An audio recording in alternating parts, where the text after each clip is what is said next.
Right 500 वर्षापूर्वी झाले, त्यांची कीर्ती अजूनही आहे।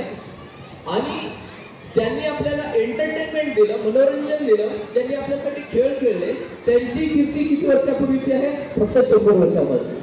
आणि या 100 वर्षामध्ये त्यांची कीर्ती संपुष्टात आलेली आहे। मग श्रेष्ठ कोण आहे?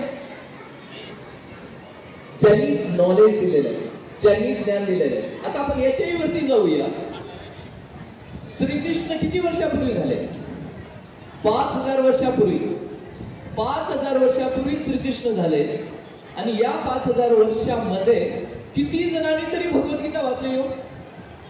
लाखो करोडो लोकांनी भगवद्गीता वाचली, सगळे वैकुंठाला गेले, राईट।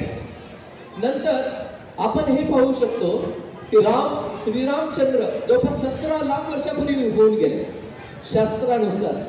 तर 17 लाख वर्षानंतर सुद्धा रामायणाचं महत्व समजलं जातं आणि त्याच्यामधून लोक वाचून वैकुंठाला जाऊ शकतात। म्हणजे किती वर्षापूर्वीची गोष्ट ती? लाखो वर्षापूर्वी। मग आता लाखो वर्षापूर्वीचा व्यक्तीची कीर्ती अजूनही असते कशावर?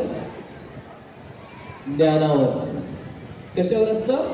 ज्ञानावर।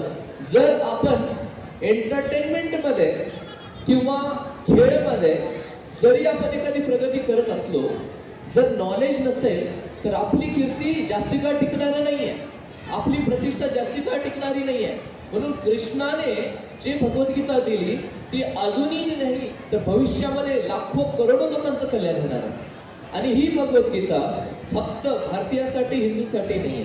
ही भगवद्गीता अमेरिकनसाठी आहे, जपानी लोकांसाठी आहे, कारण तसेच रशियनसाठी आहे, ऑस्ट्रेलियनसाठी आहे, मनुष्यासाठी आहे, नंतर पुरुषांसाठी आहे, स्त्रियांसाठी, लहान मुलांसाठी, सगळ्यांसाठीच आहे। का?